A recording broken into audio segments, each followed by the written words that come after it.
Yesu asifiwe. Na jioni leo tutajifunza kwa habari ya imani halisi ya kibibilia. Imani halisi ya kibibilia.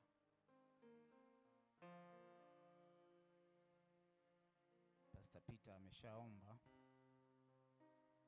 Ni kama pale ambapo Yesu anawaambia wanafunzi wake, wapeni ninyi chakula. Baada ya maelekezo, baadaye anasema wakalisheni watu. Wakakaa safu kwa safu.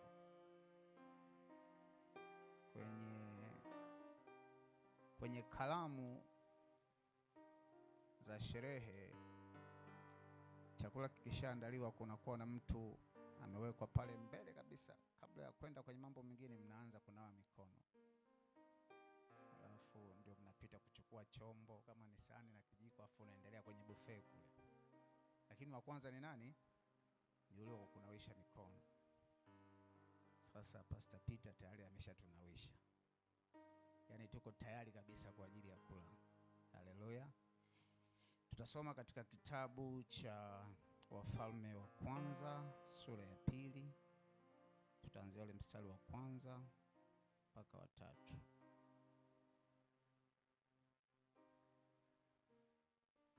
Tutaenda mpaka wa 4.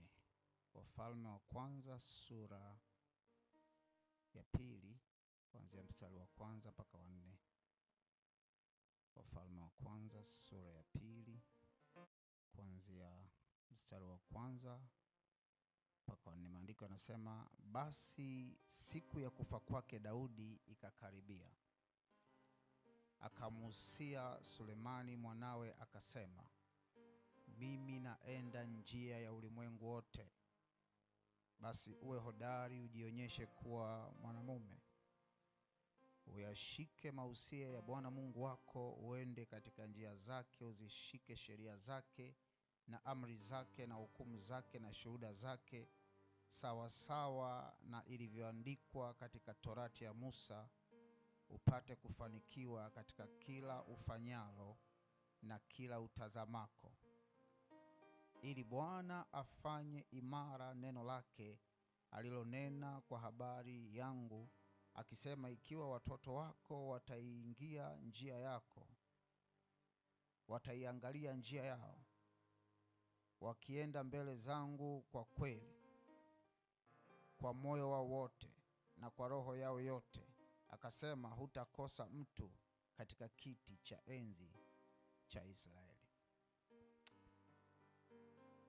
Bwana Yesu, vuvia neno lako litufae kwa chakula jioni ya leo, kwa ajili ya mafundisho, tupate kujua sana ya tupasayo, ili tuenende kwa ushindi sawa sawa na ulivyotukusudia, katika jina la Yesu, amen. Maandiko yanaanza kusema hapa ni wakati wa Mfalme Daudi. Huyu mtu ambaye ni shujaa wa imani. Basi siku ya kufa kwake Daudi ikakaribia. Akamuhusia Sulemani mwanawe akisema, anasema, mimi naenda njia ya ulimwengu wote. Maana yake na mimi nakufa kama wengine wanavyokufa. Basi uwe hodari, ujionyeshe kuwa mwanamume. Uyashike mausia ya Bwana. Na hapa ndipo naweka mkazo. Uyashike mausia ya Bwana Mungu wako, uende katika njia zake, uzishike sheria zake na amri zake na hukumu zake na shuhuda zake, sawa sawa na ilivyoandikwa. Sasa wewe hautasema Torati, wewe utasema sawa sawa na ilivyoandikwa katika Biblia. Upate kufanikiwa katika kila ufanyalo na kila utazamako. Kwa sababu leo ni Bible study na maandiko yanaitaja Biblia hapa kwa picha ya Torati, kwamba kufanikiwa kwake mtu wa Mungu kunajalisha sana namna anavyoshika amri za Mungu zilizoandikwa kwenye hiyo Biblia, anavyoshika hukumu za Mungu zimeandikwa kwenye Biblia.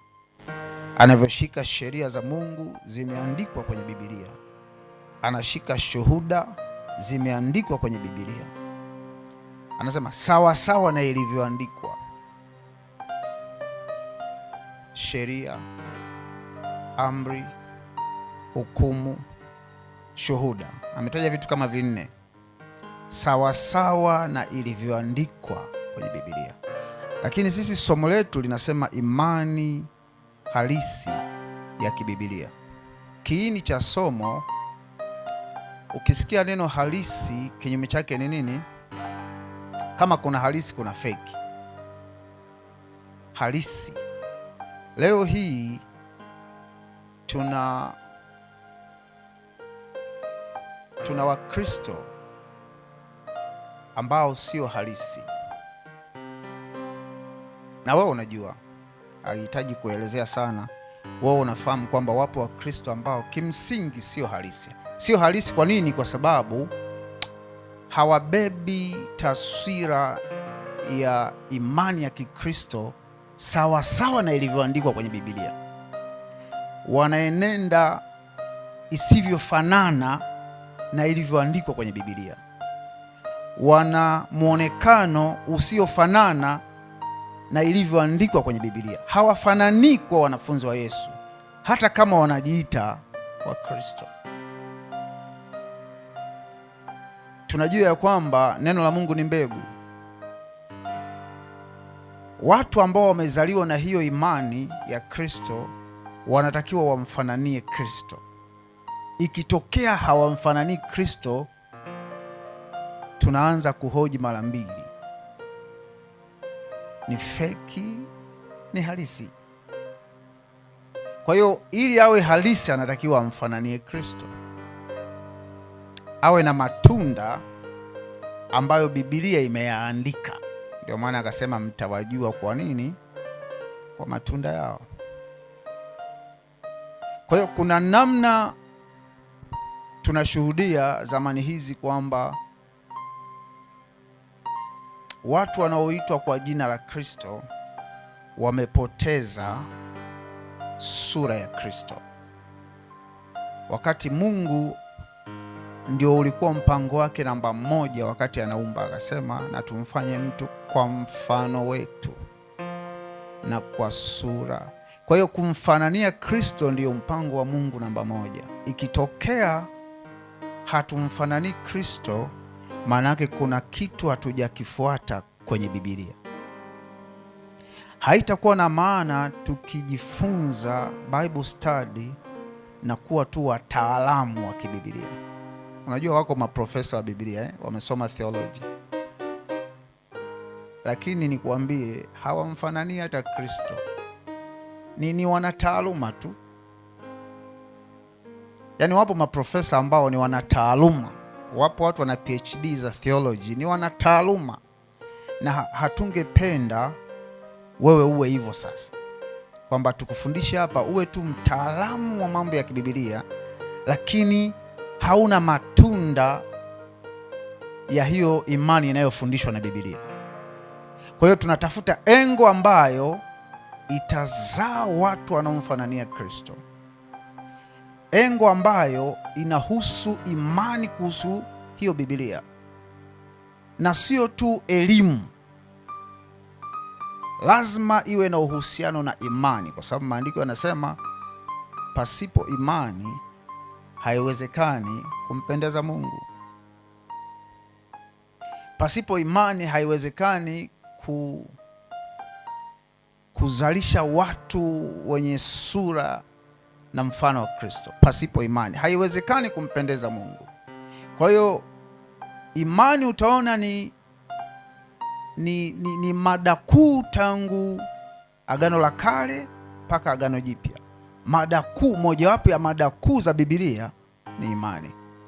Kwa hiyo huwezi kuiweka pembeni mada kuu ya kibiblia ambayo ni imani. Na leo ndo tunaitazama imani halisi ya kibiblia. Ziko imani zinaitwa za kibiblia na sio halisi, kama ambavyo Yesu aliwahi kusema waabuduo halisi watamwabudu Baba katika roho. Kama kuna waabuduo halisi, maana yake kuna ambao sio halisi. Unaona mambo hayo sasa? Na ndo hatutaki kuwa katika fungu la hao wasio halisi. Tunataka kuijua Biblia yetu vizuri ili izaliwe imani halisi ndani ambayo inaweza kuleta matokeo yale yaliyokusudiwa kwenye Biblia, sawa sawa na ilivyoandikwa kwenye Biblia. Bwana Yesu asifiwe. Kwa hiyo Biblia imeweka tafsiri kwanza ya imani. Hatutaenda kwenye hilo andiko, ila tunataka ujue kwamba Waebrania sura ya 11 mstari wa kwanza ndio tafsiri ya kitheolojia kuhusu imani. Iko hapo. Tafsiri nzuri kabisa kuhusu imani ni nini? Waebrania sura ya 11 mstari wa kwanza, maandiko yanasema imani ni kuwa na hakika na mambo yatarajiwayo, ni bayana ya mambo yasiyoonekana. Ni kuwa na hakika na mambo yatarajiwayo, ni bayana ya mambo yasiyoonekana. Na lile linalosema haiwezekani kumpendeza Mungu pasipo imani ni Waebrania 11 mstari wa 6. Haiwezekani kumpendeza Mungu pasipo imani. Hiyo inakuonyesha namna imani ilivyo ya muhimu, kiasi kwamba hakuna namna unaweza kumpendeza Mungu pasipo hiyo. Kwa nini tunajifunza imani? Nimesema kiini ni kwamba tupate kuwa picha halisi ya Kristo duniani, kwa sababu hakuna namna tutamfanania Kristo pasipo imani. Nianze kwa kusema imani halisi huzaliwa na fundisho halisi la kibiblia. Imani halisi, narudia, imani halisi huzaliwa na fundisho halisi la kibiblia. Hapa kuna tahadhari. Tahadhari yetu ni fake. Ili tupate halisi tunaepuka fake. Sasa zipo fake, imani fake, ambazo sasa jibu lake ni kwamba zenyewe huwa hazitokani au hazizaliwi na fundisho halisi. Ni imani zinazotokana na fundisho lisilo halisi la kibiblia. Yaani kuna fundisho potofu ya kibiblia. Inayotumika ni Biblia. Pale madhabahuni inayowekwa ni Biblia. Yule mtumishi, si mchungaji, si nabii, si ni nani, kitabu anachotumia kuhubiria ni Biblia. Ila tu ikitokea ni fundisho potofu, hiyo Biblia inaweza kuzaa kitu cha ajabu na sio kile ambacho sawasawa na ilivyoandikwa. Kwa nini? Kwa sababu watu wanaweza kuitafsiria Biblia kwa matakwa yao, kwa waonavyo vema wao wenyewe, sio kama Mungu alivyokusudia, sawa sawa na ilivyoandikwa. Bwana Yesu asifiwe. Kwa hiyo imani halisi inazaliwa na fundisho halisi la kibiblia. Nikisema halisi, maana yake fundisho la kweli ya kibiblia.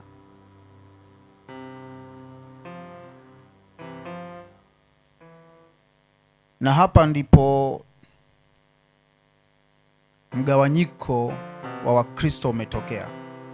Hawa wamekwenda njia hii, wanaamini unachoamini. Hawa wamekwenda njia hii, wanaamini unachoamini. Upotofu umetokea kwenye kanisa kwa sababu ya kukosa fundisho halisi, hasa la imani. Yanaweza kuwa mafundisho tofauti tofauti, lakini mkikosea kwenye imani, mmekosa kwenye kiini. Kwa hiyo kiini cha Biblia ni imani, kwa sababu ndiyo mada kuu kutokea Mwanzo mpaka Ufunuo.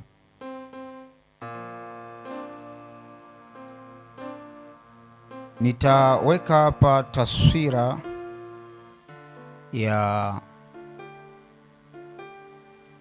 imani halisi inafananaje, kama ambavyo Biblia inafunua taswira ya imani halisi ya kibiblia. Biblia inasema nini kuhusu imani halisi?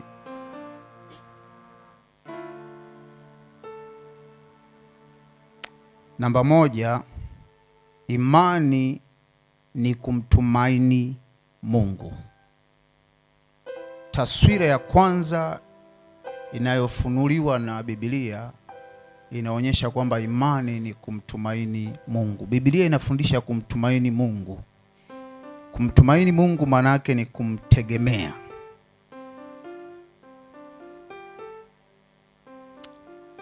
Taswira ya kwanza ya imani kibiblia inafundisha kumtumaini Mungu.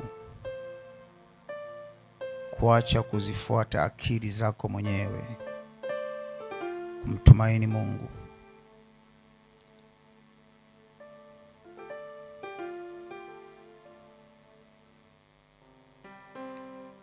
Kinacholeta tumaini mpaka mtu anakuwa na uwezo wa kumtumaini Mungu, cha kwanza ni kujua tabia za Mungu. Huwezi kumtumaini Mungu ambaye hujui tabia zake. Kabla ya kutumainia ahadi zake, unatakiwa kujua tabia zake. Kwa nini tumaini letu linatakiwa liwe thabiti, lisiloweza kutahayari nyakati zote? Kwa sababu tumejua chanzo cha hilo tumaini na tabia za huyo aliyetoa hilo tumaini. Tunafahamu ya kwanza, Mungu ni pendo. Tunaweka tumaini kwa Mungu kwa sababu tunajua anatupenda. Unaweza kutegemea kutoka kwa anayekupenda. Unaweza kutegemea kutoka kwa Mungu ambaye amejipambanua kuwa mwema. Mojawapo ya tabia ya Mungu ni mwema. Kama unatambua, kule kutambua kwamba Mungu ni mwema kuna kujengea uwezo wa kumtumaini wakati mabaya yamekuzunguka. Unakujengea uwezo wa kumtumaini na kutokumuhusisha na mabaya yanayokupata, kwamba eti ni Mungu amepanga. As long as unajua kwamba Mungu ni mwema, hautakaa ukosee siku moja umuhusishe Mungu na hali ngumu ya maisha inayokukabili, kwamba yeye ndo ameipanga. Kwa sababu wapo watu wanamuhusisha Mungu na mambo kama hayo. Wapo watu wanamuhusisha Mungu na mambo manyonge, na hapo ndio kwenye uhalisi unapopotea. Kwa hiyo kujua ile tabia ya Mungu kuna kusaidia wewe kubaki katika tumaini, kwa sababu unajua kwanza ni mwema, pili ni pendo, ananipenda, na tatu ni mwaminifu. Ani mwaminifu maana yake anategemeka. Hawezi kuniangusha. 4 ni muweza yote. Hakuna hali ngumu nitakayokabiliana nayo ikiwa Mungu ndio backup yangu alafu itashindikana.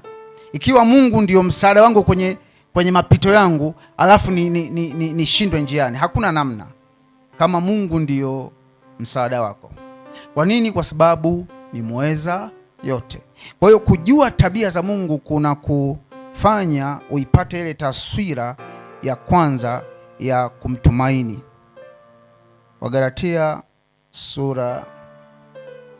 Mwanzo sura ya 15 mstari wa 6. Mwanzo sura ya 15 mstari wa 6. Mwanzo sura ya 15 mstari wa 6. Akamwamini Bwana, naye akamhesabia jambo hili kuwa haki. Hizi ni habari za Abrahamu. Abrahamu aliweka tumaini lake kwa Mungu. Aliweka tumaini lake kwenye ahadi ambayo Mungu amempa. Kwenye kawaida ya kibinadamu, kile ambacho ameahidiwa na Mungu ilifika wakati ilikuwa ni kama hakipo tena. Lakini yeye hakukipoteza. Kwa nini? Kwa sababu tumaini lake halikufa. Na kwa nini tumaini lake halikufa? Alikuwa anajua tabia za Mungu. kwamba Mungu ni mwaminifu. Haijalishi mazingira yanasemaje, na baki kwenye kile alichosema. Mungu ni wa kutegemeka. Unaweza kumtegemea hata kama mazingira hayasemi hivyo. Alijua tabia ya Mungu.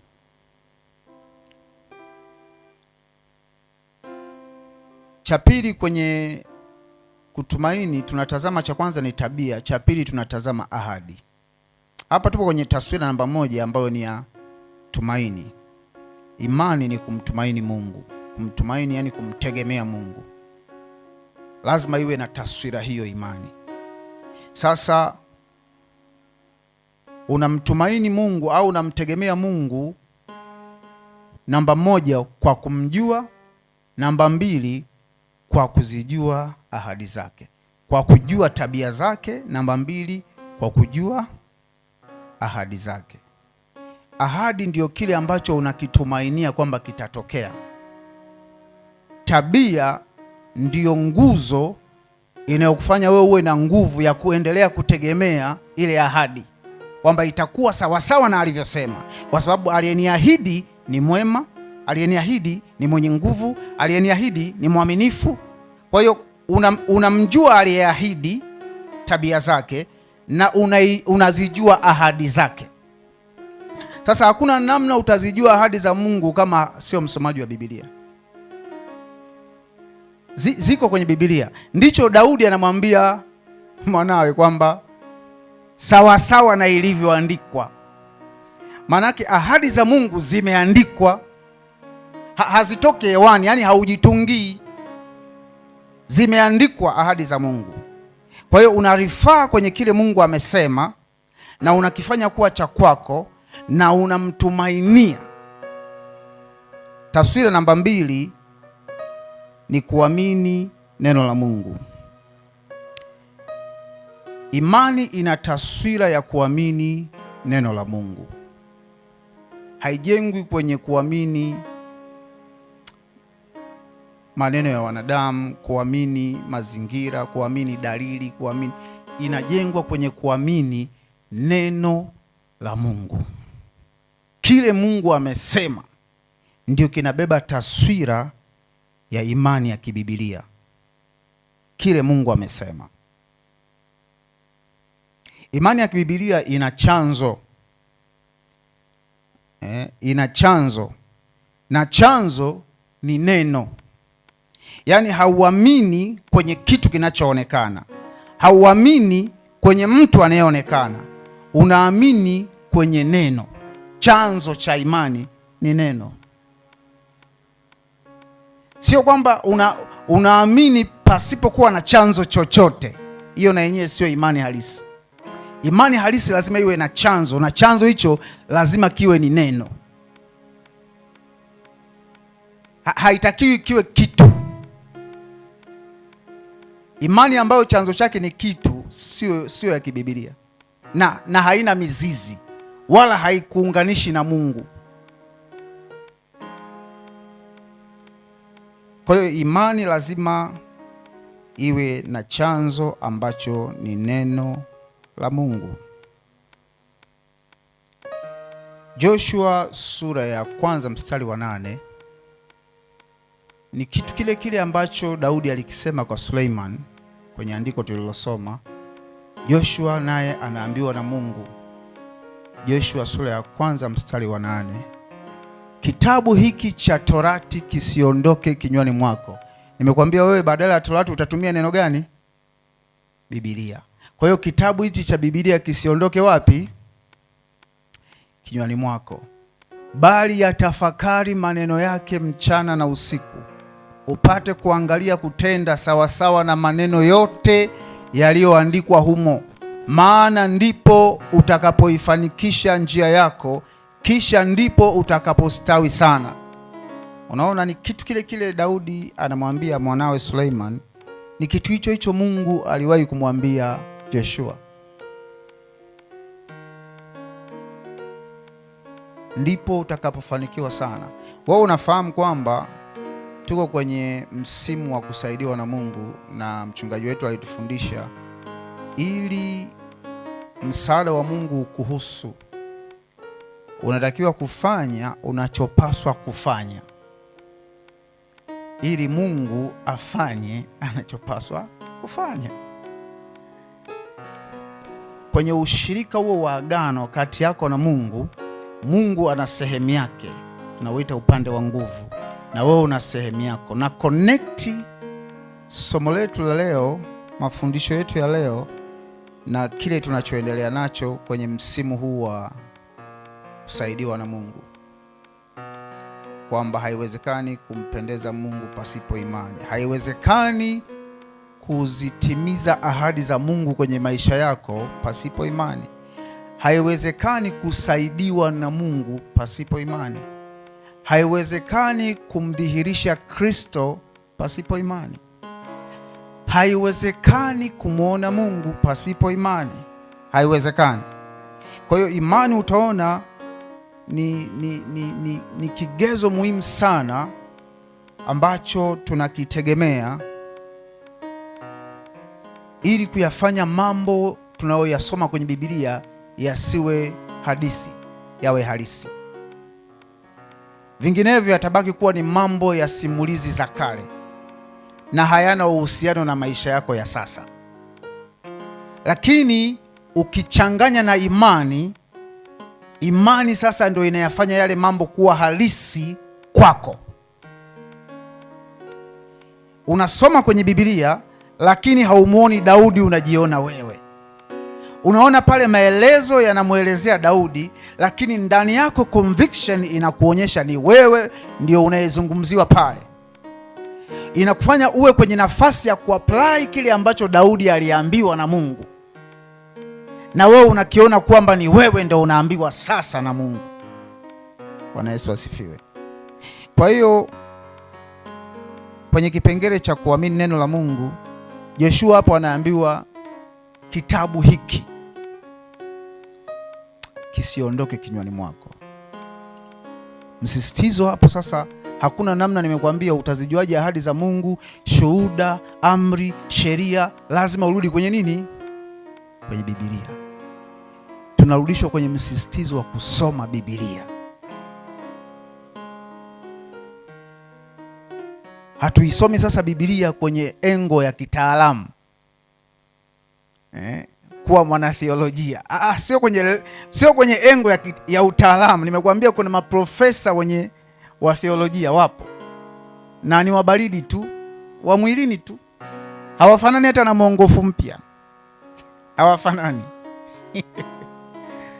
hawamfanani hata Kristo, na wana PhD ya theology,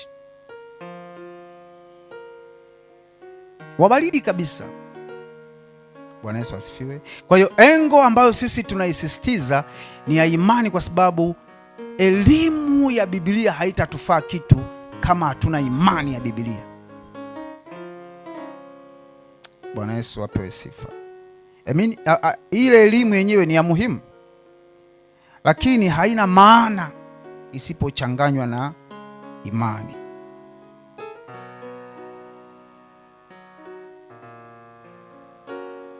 Warumi sura ya 10 mstari wa 17.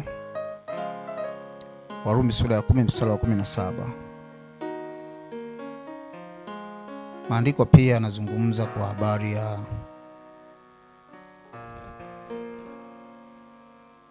kusikia. Imani chanzo chake ni kusikia. Taswira namba 3 ya imani ya kibibilia,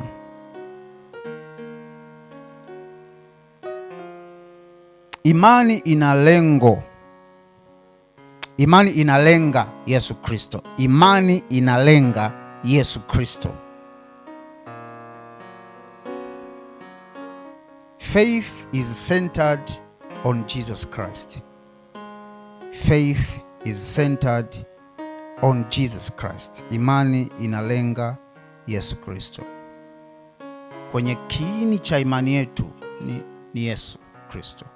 Ni kumtafuta Yesu Kristo. Ndio center ya imani yetu. Kwa sababu imani hizi ziko za namna mbalimbali, ambazo zingine center yake sio Kristo. Zingine kama za imani ya Mafarisayo, senta yake ni Musa, ni Torati, lakini center of our faith is Jesus Christ. Na hapo ndio Biblia inahusu, from the beginning to the end, kutoka mwanzo mpaka mwisho, kutoka mwanzo mpaka Ufunuo, Biblia inamhusu Kristo. Ndio main character wa hicho kitabu, ndio mhusika mkuu, ndio center. Kwa hiyo kama imani haikuelekezi kwa Kristo, sio halisi. Tunazo imani za kibibilia, za Kikristo, ambazo hazizai wa Kristo wenye nguvu, hazizai wa Kristo hodari, hazizai wa Kristo wenye matunda yaliyokusudiwa kibibilia. Kwa nini? Kwa sababu hawajapata fundisho halisi la kibibilia. Tunarudi, Biblia ni ya muhimu sana, kwa sababu ukiwa na imani iliyozaliwa ya kibibilia, maana yake inakupa matunda yaliyokusudiwa kibibilia na inakuleta kwenye taswira ya Kristo mwenyewe.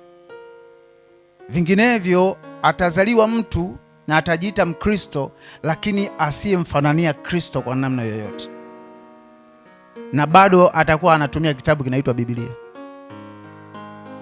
Bwana Yesu asifiwe. Matendo ya Mitume sura ya 16 mstari wa 31. Faith is centered on Jesus Christ. Matendo ya Mitume 16:31 na Yohana 3:16. Yohana 3:16. Kwa maana jinsi Mungu alipenda ulimwengu. Hapo tuna imani inalenga Yesu Kristo. Agano la Kale limeelekeza kwenye mpango wa Mungu wa ukombozi.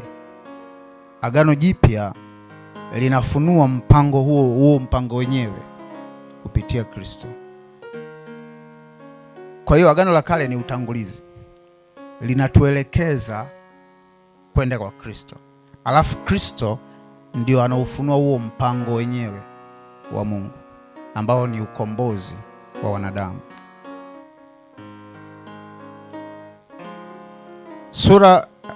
Taswira namba 5 ya imani. Imani ni njia ya kupokea wokovu. Imani ni njia ya kupokea wokovu. Waefeso sura ya 2 mstari wa 8 mpaka wa 9. Ni namba 4. Okay, ni namba 4. Imani ni njia ya kupokea wokovu. Namba 4.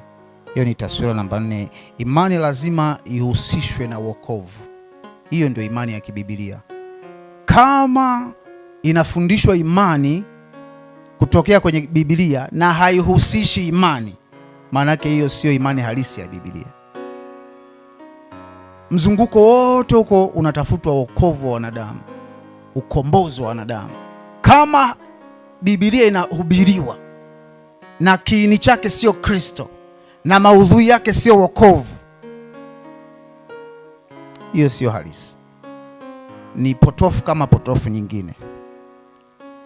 Waefeso sura ya 2 mstari wa 8 mpaka wa 9. Warumi sura ya 3 mstari wa 28. Warumi sura ya 3 mstari wa 28.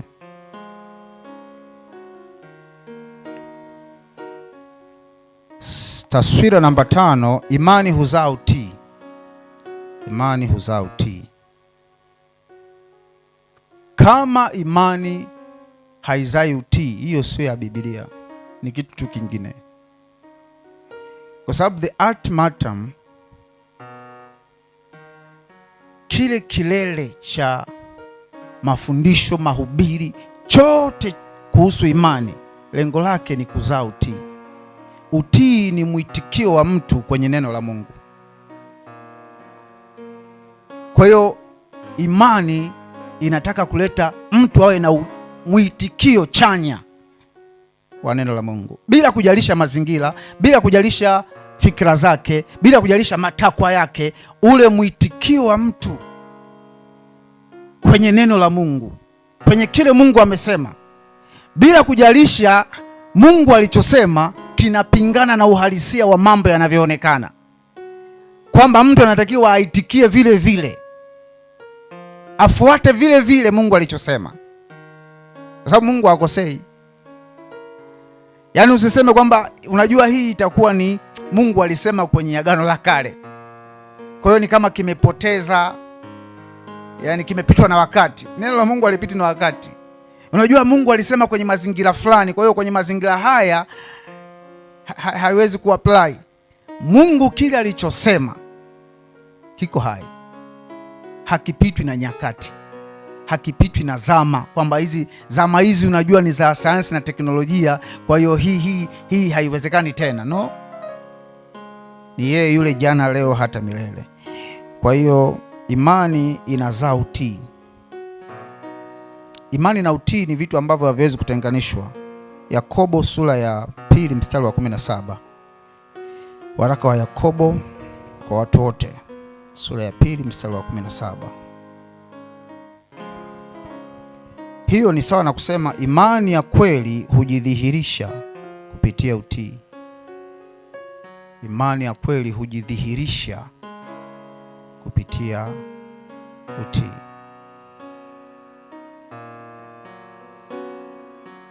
Utii ndio udhihirisho. Kule mtu kulitii neno la Mungu ndio kunadhihirisha kwamba anamwamini Mungu na analiamini neno la Mungu. Asipofika kwenye kiwango cha kutii, inabatilisha hatua nyingine zote alizowahi kuzifanya. Hata kama anakiri, kama hajafika kiwango cha kutii, zile hatua nyingine alizowahi kuzichukua kuhusu imani, amewahi kukubali, amewahi kukiri, lakini asipofika kwenye hatua ya kutii ambayo ndio uthibitifu wa ile imani, yale mengine yote aliyoyafanya hayana maana. Na ndio tuna watu wa namna hiyo sasa. Wa Kristo wanaingia kwenye wokovu, na wakiingia hawaingii ndani, hawazami ndani kwenye mahusiano na Mungu. Wameishika tu ile neema, wamemkiri Yesu, wameokoka, na wanabaki pale sebleni. Nikisema sebleni wewe unaelewa, kwa sababu kuna hema ya kukutania, kuna patakatifu, alafu kuna patakatifu pa. Na kwa taarifa yako, Yesu alipofufuka, pazia la hekalu lifanyaje? Yesu alivyokufa, pazia lifanyaje? Ambayo inatafsiri nini? The access of believers, kuingia patakatifu pa patakatifu. Sasa kama unabaki tu kwenye hema ya kukutania, kuna matokeo hatuwezi kukuona nayo. Kuna namna ya Kristo haiwezi kuonekana kwako.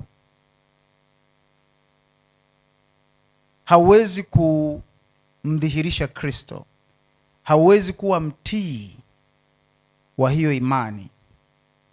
Kwa nini? Kwa sababu umeishia tu pale mwanzo, umeamini, ukakiri, lakini haujafika kwenye kutii. Kutii ndio kuna kuingiza ndani, ndio kuna kuingiza kwenye matokeo. Bwana Yesu apewe sifa. Tumesema hiyo ni namba ngapi?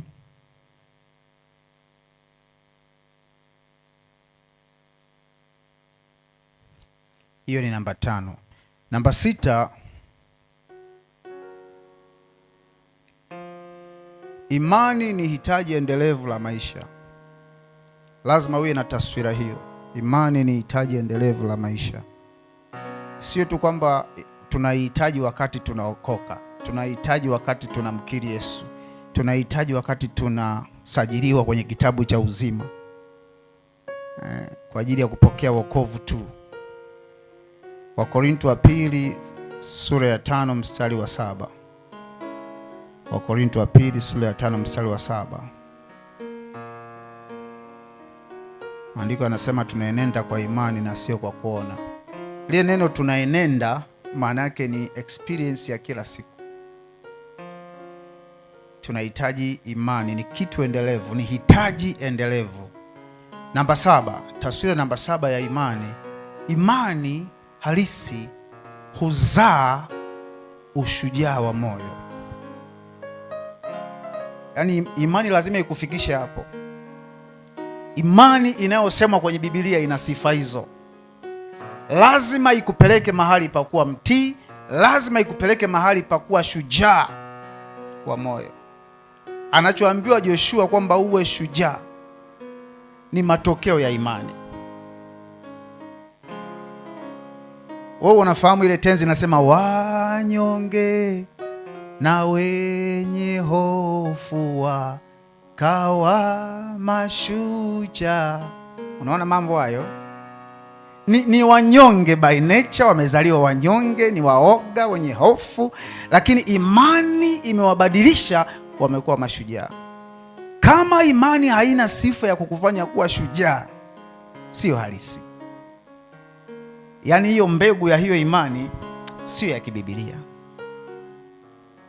Danieli sura ya 11 mstari wa 32. Danieli, kitabu cha Danieli sura ya 11 mstari wa 32. Maandiko yanazungumza kwa habari ya wale wamjuao Mungu watakuwa watu hodari na kutenda, na wao wafanyao maovu juu ya hilo agano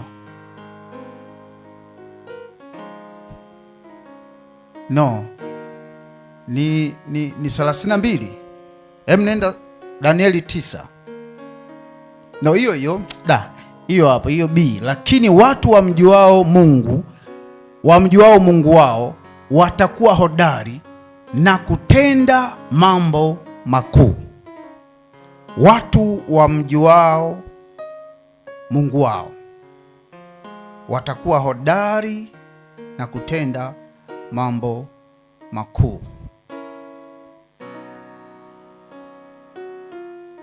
Tukiona tunakosa watu wa uamsho katika zama zetu, tukiona tunakosa watu hodari katika zama zetu, tukiona tunakosa watu mashujaa wa imani katika zama zetu, maana yake tuna tatizo mahali.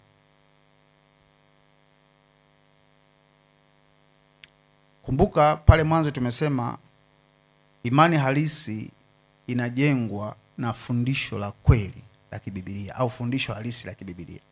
Kwa hiyo kinyume chake, vice versa is true. Imani potofu ni vile vile. Yaani kuna watu wamepewa mafundisho ya kibiblia ila potofu, wakawa sio mashujaa, wamekuwa wanyonge. Ni walokole fulani wanyonge hivi ambao hawawezi hata kuitetea imani. Wakikutana na mazingira kinzani wanayeyuka. Shida iko kwenye fundisho la kibiblia. Of course kuna pati ya mtu kufanya, maana unaweza kuwa unafundishwa fundisho la kweli lakini hauliweki kwenye matendo, vile vile na yenyewe haizai, ile mbegu haitazaa. Tusije tukawa laumu mtu wachungaji kwamba hawafundishi, na washirika wana nafasi yao ya kufanya kwenye kulifanyia kazi lile fundisho. Bwana Yesu apewe sifa. Kwa hiyo nitaka uanze kuona hizo taswira ili ujipime kwamba mimi naonekana wapi nikisoma Biblia. Hii taswira mimi ninayo imani ya namna hii ambayo inazaa ushujaa. Nyongeza ya hapo kwenye mengineyo, imani ya kweli ya kibiblia inazaa unyenyekevu. Imani ya kweli ya kibiblia inazaa unyenyekevu. Tujifunze Biblia tutakavyojifunza. Kama output yake haikupelekei kuwa mnyenyekevu, kuna doubt. Haikupelekei kuwa mtii, kuna doubt. Haikupelekei kuwa shujaa, kuna doubt.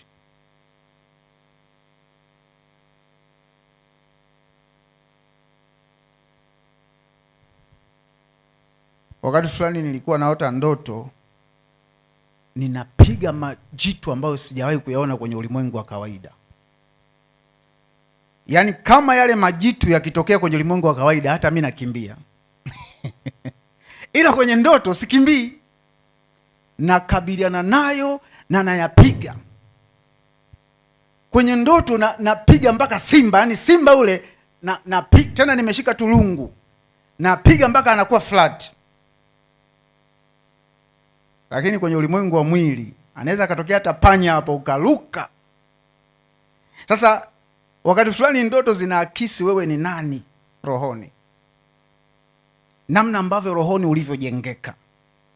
Una uwezo wa kukabiliana na madudu, majitu, ule uhodari, na hilo linakwenda mpaka kuja kudhihirika. Sasa linakuja linaingia moyoni, sio tu rohoni, linaingia moyoni, inakuwa ni tabia. Unakuwa hodari, unakuwa shujaa, unaweza kukabiliana na mambo magumu bila kutetereka.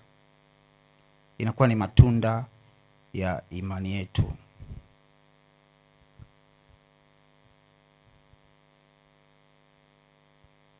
Nimesema mengineyo, imani huzaa uvumilivu. Imani huzaa uvumilivu. Wewe unafahamu kwamba pasipo uvumilivu kuna matunda mengine yanachelewa sana kuzaliwa, kama mnazi. Mnazi mpaka uje kutoa nazi, si ni miaka mingapi? Na kuna mengine ni zaidi ya hiyo mnazi. Kwa hiyo kuna mambo ya ahadi za Mungu kwenye Biblia yanagharimu miaka mpaka yatokee.